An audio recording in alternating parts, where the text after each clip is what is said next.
দর্শক, আজকেই স্বাধীন হয়েছি আমরা। কালকে যেরকম জয় হয়েছে আমাদের, আজকে বাংলা স্বাধীন হলো। এই দুর্নীতিদের, এই দুর্নীতিবাজদের শাসন শেষ। এখন বাংলা স্বাধীন, রামরাজ্য। আচ্ছা, আর একটা কথা বলে দিচ্ছি, মানুষের কমিটমেন্টের কিছু দাম থাকে তো। টিএমসির নেতা কমিটমেন্টের কোনো দাম নেই। ওই অভিষেক ভাইপো কোথায়? বুকে পাঠা। হ্যাঁ, কিরে কিরে কোথায়? বুকে পাঠা। 4 তারিখ 12টা পরে দেখবো কে কত বাপের বেটা, এক বাপের বেটা, এইসব কথা। এত বড় বড় কথা। তোরা জানিস কার থেকে পাঙ্গা নিচ্ছিস? তুই এখন তো স্কুল থেকে ফিরলি রে ভাই, কলেজ করলি। আমি ছোট বাচ্চা, শিশু তুই। যাদের থেকে পাঙ্গা নিয়েছিস জানিস কারা ওরা? ওরা ভারত মাতার সন্তান।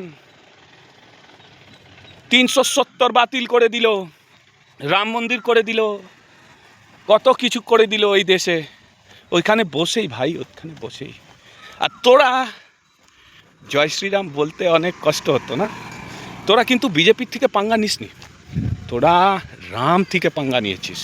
বিজেপি থাকবে কি না থাকবে, আসবে যাবে, চিরকাল তো বিজেপি পার্টি থাকবে কি থাকবে না সেটা পরের কথা, কিন্তু রাম চিরকাল আছে। যতক্ষণ সনাতনীদের অস্তিত্ব আছে, রাম কিন্তু আছে। ঠিক তোরা রামকে নিয়ে খেলাধুলা করা।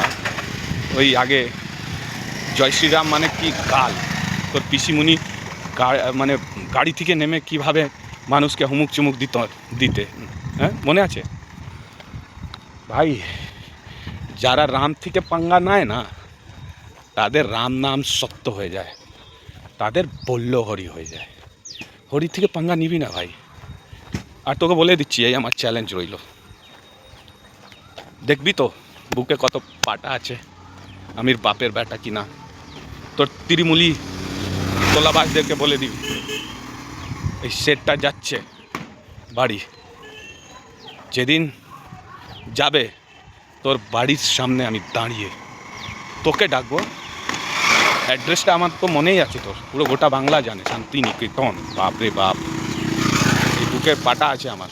গিয়ে বলবো জয় শ্রীরাম, আর তোকে বলবো অমিত শাহ তো ছিলেন, তুই কোথায়? পালাবি না, ঠিক? চ্যালেঞ্জটা নিক, নামটা মনে রাখবি, ঋষিকেশ চৌধুরী। জয় শ্রীরাম।